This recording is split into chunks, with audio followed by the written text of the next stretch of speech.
คือเป็นภาพบนเวียนเส้นทางหาเด่นตะงอยได้หมดเมื่อนี้ก็เจ้าเปิดร้านใหม่มันเปิดร้านใหม่วันที่15เนี่ยมันเพิ่นเปิดร้านใหม่ได้อยู่บริเวณ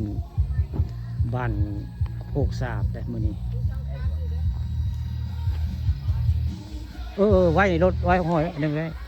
ใส่รถเก่าฮู้แล้วนี่เด้อสีน้ำเงินว่าไปเลยแล้วจะเหงามื่อนี้มา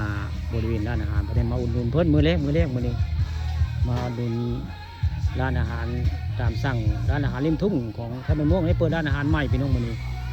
เพิ่นเปิดร้านอาหารใหม่ได้ลูกสาวเจยาบ้านเมืองคำเนี่ยเพิ่นมาเปิดร้านอาหารอยู่บ้านโคกสาดได้ตะก้อนของตาออดได้เพิ่นให้พระเจ้ามาเช่าขายของมาเปิดร้านอาหารตามสั่งเพิ่นย่าแล้วลูกสาวเพิ่นไปทำงานเพื่อให้ผู้อื่นมาเปิดร้านอาหารเทนง่ายๆแต่ว่าร้านอาหารตามสั่งได้อยากกินยังมาสั่งกินได้กระเกิดมันก็เปิดได้ของเราของร้านของเพิ่นก็เปิดได้ร้านอาหารตามสั่งอยู่เส้นทางพระเด่นเตางอยพี่น้องเราขับมาชมกับหม้อนุ่นเพิ่นได้มื้อนี้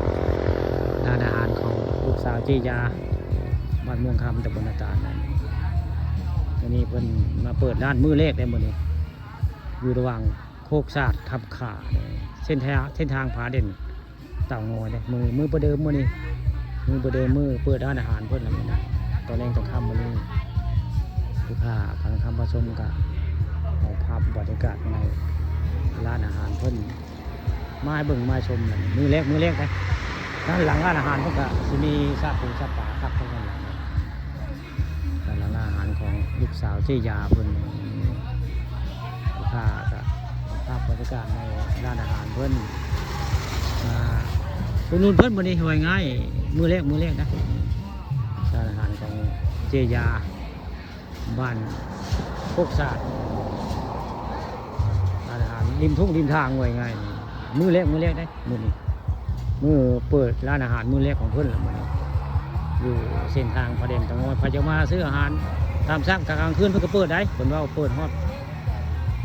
ประมาณไม่เกิน6 ทุ่มว่าจะบ่เกิน6 ทุ่มได้เพิ่นว่าเพิ่นก็สิปิดร้านง่ายๆอยากกินหยังก็มาสั่งได้นี่คือร้านอาหารริมทุ่งบ้านโคกศาสตร์ตำบลนาตาลอำเภอตะงอยได้บรรยากาศคักพี่น้องนี่มีที่จะรถจอดเรือคักนะร้านอาหารริมทางเพิ่นร้านริมทางริมทุ่งเพิ่นมื้อนี้เป็นเปิดร้านใหม่พี่น้องมื้อนี้มื้อแรกให้มื้อนี้วันที่15แล้วเพิ่นเปิดร้านอาหารลูกค้าทำมาชมกับบรรยากาศใน